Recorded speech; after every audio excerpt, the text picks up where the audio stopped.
If this is the last love poem I ever write for you, I want to make it everything that you are. Because you look like how it feels to take a late night stroll through Barcelona. So when your mum asks for my intentions with her daughter, I'll talk up.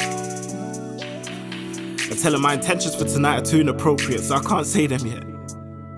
But in the long run, I'm trying to put a meringue diamond on a size 0 ring finger and a baby in a size 8 petite figure.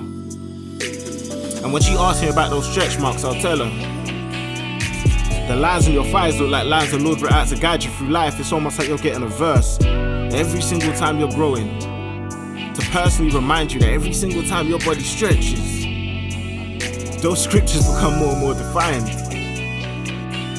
Nah, I'm lying. They're just stretch marks. But you're fine. Baby girl, if this is the last love poem I ever write for you, I want you to know that you're everything. The Bible says a man who finds a wife finds a good thing, and I want you to know that a wedding ring is merely a piece of metal. I'm trying to make you next of kin, give your daughter a next of kin. You are everything. You are Proverbs 31 wrapped in melanin. My princess. My best friend. You remind me of how I felt waking up to my grandmother's cooking and my dad cleaning with Bob Marley playing in the kitchen. I used to laugh at how bad your eyesight goes when the night gets close. I miss your voice. So I've called you twice on private, put my phone on silent just to hear you go, hello. Weird, I know. I'm trying to let go. I play Thinking Out Loud in the background because that was our song. Flashbacks to when I had Naya and myself performing it to you in a Shoreditch park. Yeah, I had a rich mix of memories in that park. Fireworks. I remember when I bought fresh trainers but would walk through the field of the mum because it was the quickest route to your mum's, and seeing you gave me the same feeling in my tummy as when I was a kid and the Ice Cream Man song would come on. Your calls made my ringtone feel like the theme tune to my favourite programme. So when they coined the term Coca-Cola bottle, they were talking about you, and the way your body curves made me question why you were never a model. And then we get 2 large pizzas and a Fanta and some choco, and your body's still Coca-Cola. It's just, this time it's the 1 litre bottle. I miss hearing you snore. You sound like a dragon with hay fever. You're the biggest chapter of my life, and I don't want to turn the page either. Your snore sounds like a motorbike, yet you're still the closest thing in life as I've seen to the relationships and the black shows you like. You're the most stubborn and difficult girl I've ever met in my life. But you're worth every second that it takes to look past your short temper and mistakes to make sure that you're alright.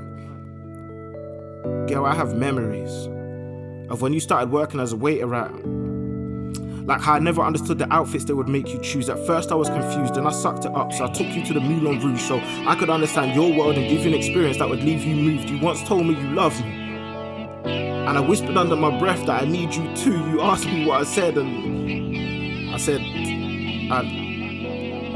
I love you too. I guess it's easier to admit feelings than it is to admit how those feelings could make you feel. Girl, meet me on Tottenham Court Road. Let's have lunch at our favourites, where the owner is the waiter, and when we don't know what to order, he'd say trust me and bring us something major. Girl, I still love you.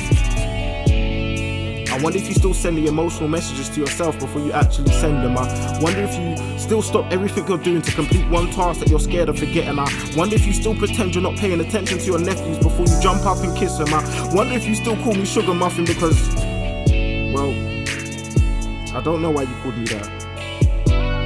Maybe it's because I was fat. So if this is the last love poem I ever write for you, I want you to know that I couldn't care less when the music stopped. So I wonder if you'd still correct my English during the argument because you know my point means you're wrong, but you need something, just anything, so you can avoid feeling like I won. I wonder if you still smile as you sleep, if you still leave meat on the wings when you eat, then you turn to me as I tell you that's not okay and finish whatever's on your plate. Do you still order the 6-wing meal from KFC? Do you remember Venice? You basically tried every wine on the list, told them nah, this isn't it, until you finally found the one you could pick, and every restaurant we went, I had to pretend I weren't embarrassed, as you'd send back food in a flash if you thought it was bad. Baby girl, if we're blessed enough to have a baby girl, I pray she inherits all your genes. Your insecurities are perfect, because the more you work to reverse them is the more you'll be able to teach a little you what her worth is. I miss watching films with you for the first time, yet you asking me what's about to happen. Like, I wonder if your mum still boasts about me as if I was her son. If this is the last love poem I write for you, I remember the first time we were honest about porn, and we laughed as we realised we watched the same things, and how ashamed everyone would be if they found out what we searched when we were turned on. So if this is the last love poem I write for you, just know your secrets are safe with me.